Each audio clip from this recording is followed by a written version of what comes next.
నీ కూడా నీతో మాట్లాడడానికి చాలా ట్రై చేసినా కానీ మళ్ళీ ఏం తక్కువ పడతారు అని చెప్పి నేను మాట్లాడలే. నీ నెంబర్కి ఫోన్ చేసినా కూడా నీ నెంబర్ స్విచ్ ఆఫ్ వస్తుంది. ఏదో ఒకటి మాట్లాడి ఏదో ఒకటి సెటిల్ చేద్దామని అనుకున్నాను కానీ ఎందుకంటే ఎదురుంగా ఇల్లు వాళ్ళం కదా, ఈ గొడవలు వద్దు, అన్నిటి ఫుల్ స్టాప్ చేద్దాం. ఏమంటావు నువ్వే చెప్పు. మొన్న మా భార్యతో నాకు నొల్లైంది.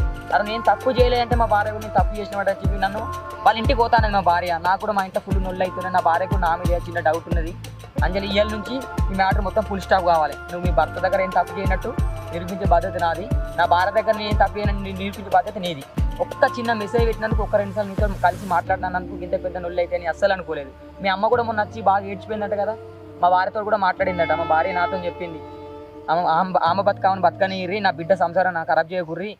ఒక ఆడపిల్లకి ఎన్ని మాటలు వచ్చినా ఏం కాదు కానీ తప్పు కానీ వేరే వాళ్ళతో మాట్లాడుతున్నాయి అనుకో, ఆ ఆడపిల్ల బతుకున్న శవం లెక్క అని మీ అమ్మ బాగా బాధపడ్డదట. ఇప్పటి నుంచి నేను అస్సలు డిస్టర్బ్ చేయ, నీకు ఒక ఫోన్ చేయ, నీతో మాట్లాడా. అయ్యో శివ, నేను దాని గురించి అంటలేను, పరిష్కారం ఆలోచిద్దామని అంటే